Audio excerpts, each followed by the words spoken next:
देश भर में राजनेताओं को गिराने और राजनेताओं के तहत राजनीति में आने के लिए लोग क्या क्या हथकंडे अपनाते हैं, इसे लेकर आज कस्बा म्हाररा में एक बहुजन समाज जागो मार्च 2.0 के नाम से निकाला गया है। हम आपको बता दें कि इसके जो मुख्य क्रिटेरिया आप देख रहे हैं तस्वीर, ये है बहुजन शायर अभिषेक जाटव नई दिल्ली। यह बताइए क्योंकि जो बहुजन समाज को एक मंच पर लाना चाहते हैं, सीधा सीधा कहना नेताओं के लिए, जो नेता फूले साहब और काशीराम के नाम पर राजनीति करते हैं, हम उनको एक मंच एक साथ करने के लिए यह बहुजन मार्च निकाल रहे हैं और देश भर में चल रहा है इसे, और जब तक चलता रहेगा कि जब तक अम्बेडकरवादी पीएम नहीं बन जाएंगे। यह इनका जो अभिषेक जाटव है, इनका कहना है। यह रैली निकाली गई कस्बा म्हाररा में, जगह जगह यह संबोधन कहा गया और इनके द्वारा जो संबोधन में कहा गया है, यह कार्यक्रम का उद्घाटन किया गया विजय सिंह टाइगर द्वारा, और इन्होंने अपने संबोधन में साफ साफ शब्दों में कहा है कि हम एक मंच पर नेताओं को लाकर एक दिन वही तब तक ये अभियान चलता रहेगा जब तक कि देश का पीएम अम्बेडकरवादी ना हो। क्योंकि बहुजन समाज और भीम आर्मी द्वारा जगह जगह ऐसे कार्यक्रम किए गए, उसी के बीच एक नया युवा और निकल करके आया है अपने कार्य को लेकर, और पूरे देश भर में है बहुजन समाज जागो मार्च चला रहा है। और इसका हमने इंटरव्यू लिया है, क्या कह रहा है वो इंटरव्यू में, यह भी सुन लें आप। कस्बा म्हाररा में और सुना जाता है कि पूरे जिले भर में जो बहुजन समाज मार्च निकाला जा रहा है, इसका उद्देश्य क्या है? देखिए, सबसे पहले हमारा नाम है अभिषेक जाटव और हम दिल्ली से हैं। बहुजन शायर के नाम से लोग जानते और पहचानते हैं। देखिए, बीती 23 जुलाई 2023 को हमने डॉक्टर बाबा साहेब अम्बेडकर की जन्मतिथि से एक मार्च की शुरुआत की थी। इसका नाम था बहुजन जागो मार्च और जिसका उद्देश्य बहुजन नेताओं साथ में आए। अभी फिलहाल हम लोग ये मार्च किसी का विरोध करते हुए नहीं निकाल रहे हैं, किसी व्यवस्था का विरोध नहीं कर रहे हैं, किसी पार्टी का विरोध नहीं कर रहे हैं। हम सिर्फ और सिर्फ अम्बेडकरवादी जितने भी नेता हैं, जो फूले, शाहू, अम्बेडकर और मान्यवर कांशीराम साहब की बात करते हैं, इस शोषित वंचित समाज के नाम पे राजनीति करते हैं, हम उन सभी नेताओं को एकजुट करने की अपील करने के साथ ये मार्च कर रहे हैं।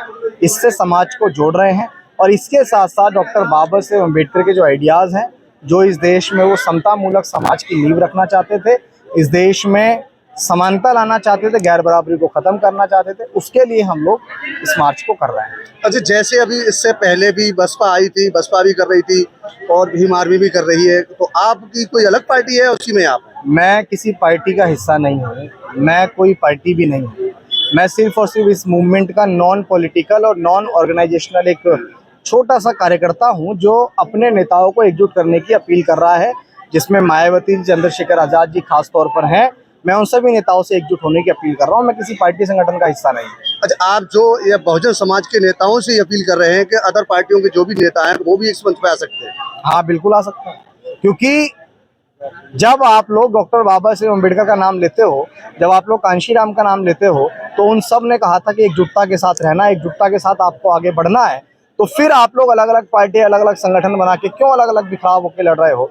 जब आपका लक्ष्य एक है तो अलग अलग रास्तों पे चलने की आवश्यकता क्या है? इसके साथ हम लोग एक साथ आने से क्या उद्देश्य रहे? एक साथ आने से उद्देश्य रहेगा कि इस देश में डॉक्टर अम्बेडकर का जो विजन था सामाजिक परिवर्तन और आर्थिक मुक्ति के आंदोलन को सफल करने का, और वो आंदोलन जब तक सफल नहीं होगा, जब तक इस देश का प्राइम मिनिस्टर अम्बेडकरवादी व्यक्ति नहीं बनेगा, तो उन सबको एकजुट करके हम लोग इस देश में शासक जमात बनना चाहते हैं। यही हमारा लक्ष्य है। कब तक चलेगा आपका जो जब तक हम इस देश के प्राइम मिनिस्टर नहीं बन जाएंगे, जब तक चलता रहेगा। आपको लगता है कि आप जैसे जनता के बीच में दौड़ रहे हैं, इस तरीके से आपको समर्थन मिल रहा है? डॉक्टर बाबा, अभी आपने कहा कि मैं किसी पार्टी से नहीं, जो अगर पीएम और सीएम जो बनते हो पार्टी से होते हैं, तो मेरा कहने का मतलब, हम का मतलब मैं नहीं। अच्छा, हम का मतलब बहुजन समाज का कोई व्यक्ति, हम का मतलब डॉक्टर बाबा साहेब अम्बेडकर को मानने वाला कोई व्यक्ति। और पार्टियां, मैं पार्टी नहीं हूँ, लेकिन मैं इस देश में फूले, शाहू, अम्बेडकर और कांशीराम के मानने वाले व्यक्ति को इस देश में प्रधानमंत्री बनाने के लिए संघर्ष कर रहा हूँ। ये अभियान आपका चलता रहेगा? बिल्कुल। अब इसके बाद आपका अभियान कहाँ है? देखिए, सबसे पहले बता दूं कि अभी मुझे ये मार्च जो दूसरा पड़ाव था, वो दूसरा पड़ाव चैत्य भूमि दादर मुंबई से शुरू हुआ था, क्योंकि मैं कुछ दिन के लिए हरियाणा था। हरियाणा के बाद यहाँ भी प्रोग्राम लग गए, 2 प्रोग्राम, तो हम यहाँ आ गए। मेरा नागपुर के अंदर मुझे जाना है। नागपुर में 12 अक्टूबर को हमारे मार्च का समापन है और हम तथागत बुद्ध के धम्म की दीक्षा लेंगे, क्योंकि बाबा साहेब अम्बेडकर ने हमें बुद्ध का मार्ग दिया है। फिर उसके बाद हम लोग राजस्थान की ओर बढ़ेंगे। पूरे देश भर में चले? ये 28 राज्यों में मार्च है। 28 राज्य। यह इस युवा का उद्बोधन था जिसने 3.5 मिनट के अंदर में पूरे देश भर की राजनीति को कह दिया कि जो लूट रहे हैं और हम इसे लूट खसोट करने वाले रोकने के लिए हम एक बहुजन समाज को एकजुट करके इस पर अपना राज चलाने के लिए पीएम बनाएंगे। तो इसी के साथ हमारे साथ जुड़े रहे, हम ऐसे नए युवाओं के और नए राजनेताओं के बराबर बोल और उनका इंटरव्यू दिखाते रहेंगे। इसी के साथ ब्यूरो रिपोर्ट, इंडिया टीवी।